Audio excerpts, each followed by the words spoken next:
The following program deals with controversial subjects. The theories expressed are not the only possible interpretation. The viewer is invited to make a judgment based on all available information. Tonight on Sightings. It was not a natural phenomenon. It was some sort of a manned craft. We investigate a frightening UFO encounter that may have become a government cover-up. Then, in a Sightings exclusive, have we captured Bigfoot on videotape? This is the most compelling evidence to date that there is a Sasquatch.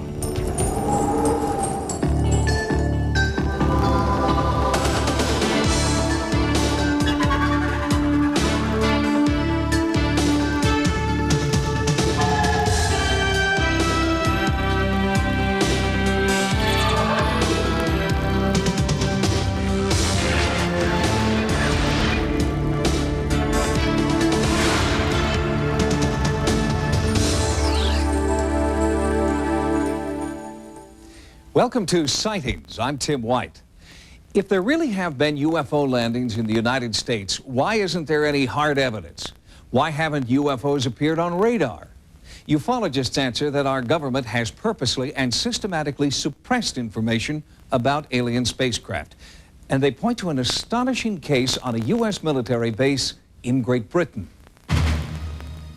For nearly 50 years, UFO researchers have maintained that the U.S. government has systematically withheld information about encounters with aliens. Such contact may have occurred in Roswell, New Mexico in 1947.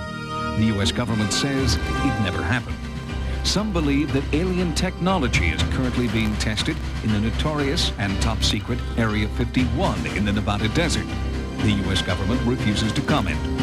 But under the authority of the Freedom of Information Act, previously classified documents have been released. They shed light on what may have been an intentional U.S. government cover-up of UFO contact occurring in England in 1980. The 81st Tactical Fighter Wing of the U.S. Air Force was located 60 miles northeast of London, between the towns of Bentwaters and Woodbridge. It was here on December 26, 1980, members of base security claimed to have witnessed one of the most bizarre events in UFO history.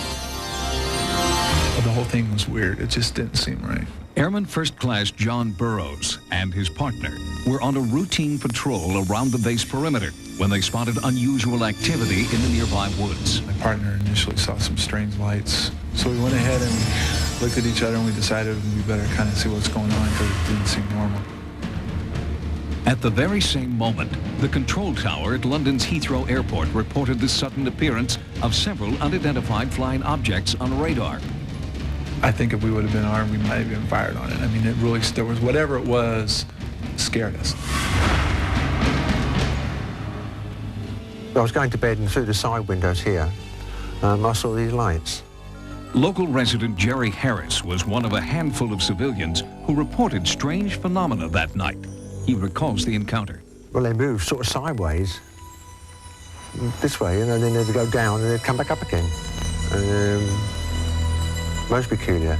The next morning, British police investigated the area around the alleged sighting. They found 3 circular impressions in the ground, exactly 12 feet apart, forming a perfect equilateral triangle. The surrounding trees had been damaged. It looked like something had landed there, came straight down through the trees and rested long enough to leave 3-4-inch indentations in the ground. I was kind of hoping we'd go out there and we wouldn't find anything. And we just, you know, it'd be like, because if you can't explain it, it bothers you. The next night, strange lights were reported again. Deputy Base Commander Colonel Charles Holt quickly assembled a special investigative team to search the woods. Lights were observed moving in geometric patterns, mainly in squares, everything traveling at right angles. They'd go for a set distance and then do a sharp left or right bank. Colonel Holt and his team not only witnessed the light phenomenon, but they were also able to document their sightings on film and audio tape. Listen to part of Holt's recording at the scene. Here he comes from the south. He's coming toward us now. Now we're observing what appears to be a beam coming down to the ground. It's unreal. 330, 0330, and the objects are still in the sky, although the one to the south looks like it's losing a little bit of altitude. We're turning around and heading back toward the base. In the distance, you could see lights flying around, and you could see like a stream of white light that came down to the ground. Soon after that initial sighting, another strange UFO appeared to the airmen, a single red hovering light. We followed it for quite a distance, 2-3 miles. All the time it stayed just a bit ahead of us. Then the most extraordinary event of the night occurred. It looked like a shaft of light came down from the sky. It was momentary, couldn't have lasted more than 5 seconds. But I observed it, Colonel Halt observed it, and the 2 other individuals with us observed it. It was like, it hurt your eyes almost, it was so bright.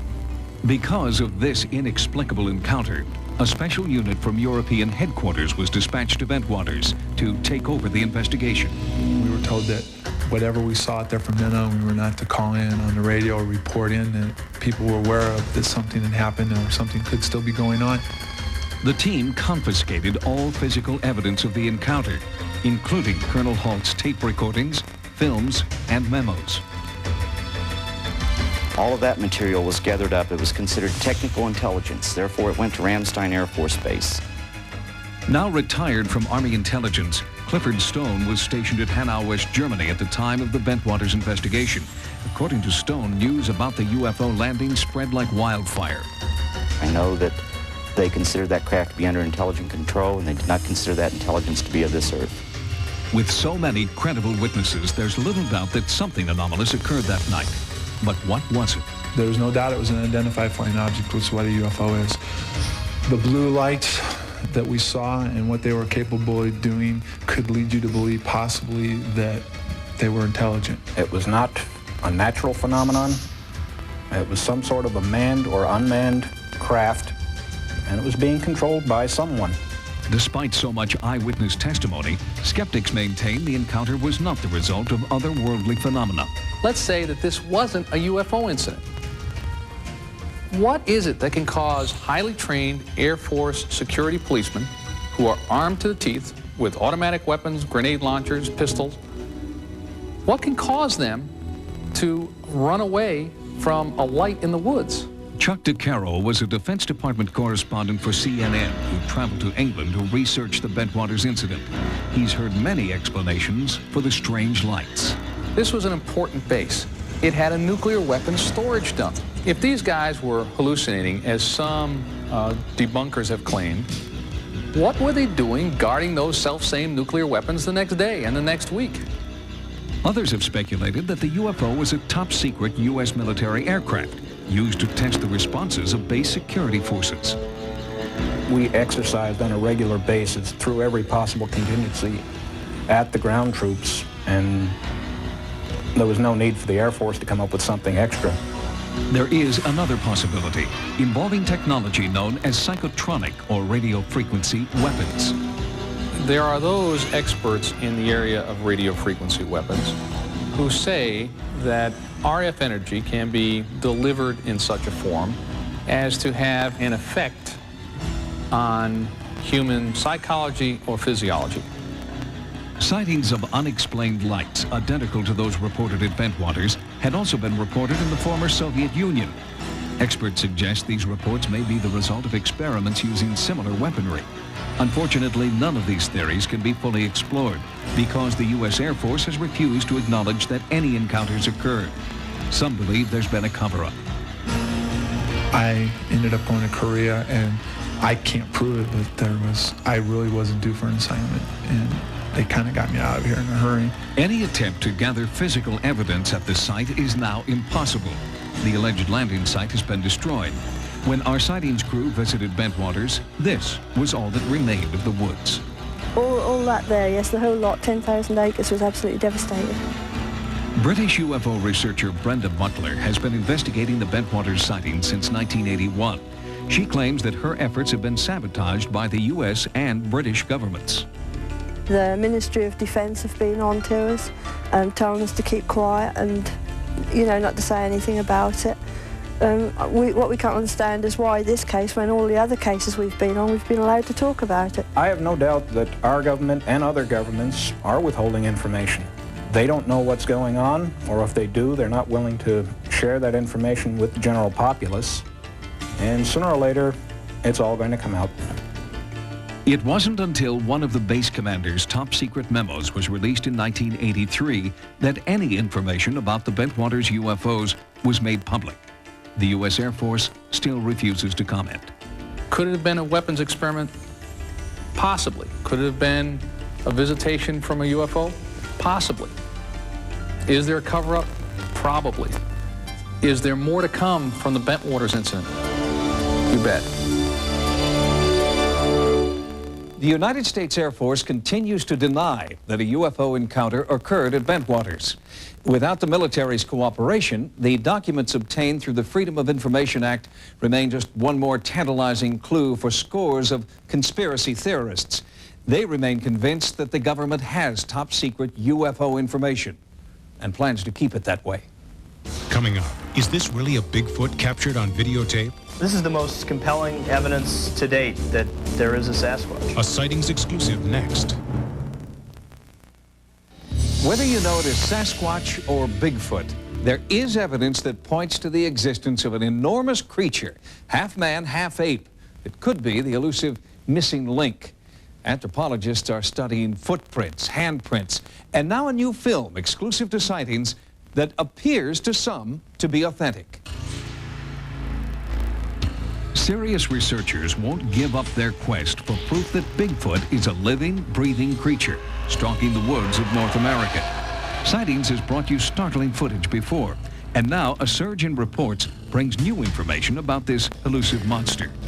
There are new eyewitness accounts, plaster footprints, photographs, and this exclusive videotape. This is the most compelling evidence to date that there is a Sasquatch. Researchers have now discovered what they believe is a pattern of Bigfoot activity, concentrated in eastern Washington state near the Idaho border. With over 50 sightings in the past year, local police here take Bigfoot reports seriously. One officer, Michael Bisbee, took us to the site of his own encounter. Early evening, about 6:30, 7 o'clock, I was on patrol in an area known as McCormick Ridge. And this big black object was walking away from me, walking into the timber. I really didn't know what it was. I didn't really get a good look at him. He was running so fast. There's no human could run that fast. My boss got nervous, you know, and after we started working again, he was worried about it trying to sneak around and trying to come, you know, do something to us, you know. Sneak attack us is what he said. Based on the high concentration of sightings here, our investigative team mounted an expedition into the area, headed by researcher Cliff Crook. Cliff and his partner Dean Smith believe that only a small, unobtrusive team would have any chance of capturing a Bigfoot on film. It was just this kind of expedition, led by Roger Patterson in 1967, that resulted in a startling piece of evidence. This 16mm film is believed to be the only authenticated Bigfoot footage to date. Patterson's partner, Bob Gimlin, was there. When we came upon the creature, it was standing still by the creek. It immediately turned around and started to walk away. There is no way that this could ever be falsified or any man could be in a suit because of the movement of the muscle underneath the hair. The Patterson film is the second best evidence after some footprints. Professor Grover Krantz heads the anthropology department at Washington State University. His scholarly research concludes that Bigfoot is real. This is one of the most interesting ones. It's a 14.5-inch track. It shows what we call dermal ridges, the little fingerprint type ridges. And these have been studied by police fingerprint experts, and no one's found any flaw in any of them. This one is the imprint of some knuckles of the right hand. You can see it's substantially larger than my hand, and this is the thumb over here. The individual apparently stumbled, hit the hand on the ground, and left the imprint, and the cast was made of those 4 digits curled around, and the 5th digit, the thumb, coming out to the side. Right here is the thumbnail, the edge of the thumbnail. Professor Krantz divides his research time between lab study and expeditions into the field. He is constantly searching for new evidence to support his theories. His findings indicate that Bigfoot is nocturnal, a creature of the night. Sightings brought a specially equipped starlight filter into the research area.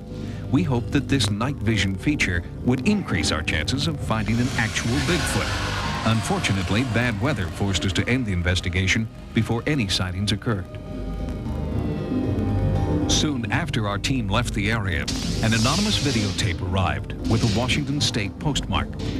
There are those who believe this is actual footage of a small, possibly female Bigfoot. The creature appears in 2 sections of this VHS tape. The tape is played in its entirety. Here, the supposed Bigfoot moves behind some trees and then, unexpectedly, turns toward the camera. Washington-based photo analyst Mike Stusser studied this videotape for sightings. The most compelling evidence in the tape is as simple as a head turn. In hoaxes, you see an animal that may be someone in a suit move with their head and their neck, and real Bigfoot specimens would move as a gorilla with their entire torso, and their head would move similarly. The typical ape posture has the shoulders carried very high and the mouth and the jaw is lower than the shoulder. So if an ape wants to turn its head, its jaw runs into its shoulder. The creature that Patterson watched turned its head, and then the shoulder went with it in what just as what you would expect with an ape. In the Patterson footage, you can see that the animal's walking straight forward, but then when he turns to see the cameraman, his entire body, his torso and all, moves up and to the right. Here in the most recent Washington footage, you've got the animal crouched in a clearing here, and then as it starts to look towards the camera person, its entire torso comes up and to the left. Its whole body, not just the neck, but up and to the left. Very similar to the Patterson footage. Is this evidence of the legendary missing link? Experts are divided, but they all continue to gather evidence. Although there is no proof positive that Bigfoot exists, to many the circumstantial evidence is overwhelming, and researchers remain dedicated to finding that one piece of hard evidence that will finally lay the controversy to rest. Joining us now is Richard Greenwell, Secretary for the International Society of Cryptozoology. Richard has conducted numerous expeditions in search of Bigfoot and the Loch Ness Monster. Richard, thanks for joining us. You've had a chance to look now at the new Bigfoot footage. What do you make of it? Is it the real thing or a hoax? I'd say probably a hoax. For one thing, the supposed creature looks very much like a costume to me. Its gait and movement is wrong. The gait is very human-like, and the movement is very slow. What else would you need to see to be sure that one exists? Well, the only evidence that's going to convince the zoologists and the anthropologists is physical remains, bones, or a part of an animal, or a complete animal, dead or alive. That's the bottom line. Is there any sort of photographic evidence or videotape evidence that you would find persuasive? If there was film footage that was in conjunction with extremely good eyewitness testimony from reliable people, then that would be a very strong case. Otherwise, when it's a videotape that comes in, you don't know who took it or it's questionable, has very little value. If you were a betting man, Richard, what would you say the odds are that there is a Bigfoot? Well, I may get into trouble for this, but I'd say, in my opinion, based on all the evidence I've looked at and the 3,000 reports, I would say that the odds are just over 50% that there is a living Sasquatch or Bigfoot. Richard Greenwell, thank you very much for being with us. And we will be back with more sightings in just a moment. Coming up, a rash of UFO sightings in Wisconsin leads to a special investigation. I believe that there's an intelligent life force out there somewhere, and I think it's visiting. We receive home videos from all over North America of what viewers believe are UFOs. Recently, we received 3 separate tapes from 3 different individuals who don't know each other. Yet they all shot the same thing, unidentified flying objects over Wisconsin. A bright light outside of Julie Graceffa's bedroom window compelled her to grab her camcorder and shoot into the Milwaukee night. I did begin to believe that they did want me to film them for some purpose, for some reason.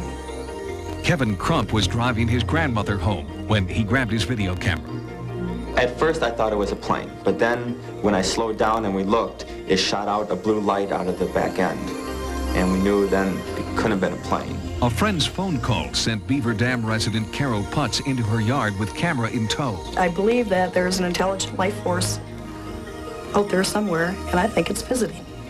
Our dispatch center received about 12 calls from people stating that they had too seen these unexplainable lights in the sky. There's no doubt in my mind that there was something there. Those first calls came in on January 31st, 1993. Two sheriff's deputies tracked the strange lights for more than 20 minutes as they headed west, then sharply south into neighboring Jefferson County. What we've had with these recent sightings in Wisconsin are credible people seeing incredible things. And it's also an added plus when the individuals that are reporting are trained observers. I believe the credibility of the people. I believe my deputies that they did see something. It's unexplained at this time. And as far as I'm concerned, I won't close it out until we have an answer to it. And if that answer is visitors from another planet, at least one witness welcomes the possibility of an alien encounter. Who says we're the only life forms around? Something or somebody living has got to be somewhere else. You know, we're not that special. The number of sightings in Wisconsin has caused some residents to believe their area has been chosen for a close encounter of the third kind. I don't want to be alone in it anymore. I want other people to see it now. I want witnesses with me. It's getting to be a little scary, the fact this thing is out here every night. And when is it going to go away? Is it going to be here forever or what? If you've sighted what you believe to be a UFO, or if you've captured on film or videotape any type of paranormal activity, our Sightings investigative team wants to know about it. If you've had a paranormal experience, call the Sightings hotline at 1-900-740-SIGHT. That's 1-900-740-SITE. Each call 75 cents a minute. Average call lasts 2 minutes, and you must be 18 years or older. Again, the Sightings hotline number is 1-900-740-7483. Join us next time for new investigations into the unexplained. For Sightings, I'm Tim White. Stay tuned for more sightings. And tomorrow, ride shotgun through the streets of Phoenix on an all-new Cops, part of a full hour. Then, a skydiver attempts a bungee jump at 10,000 feet. But when the cord snaps in midair, you'll experience his heart-stopping free fall on an all-new Code 3, part of a full hour tomorrow.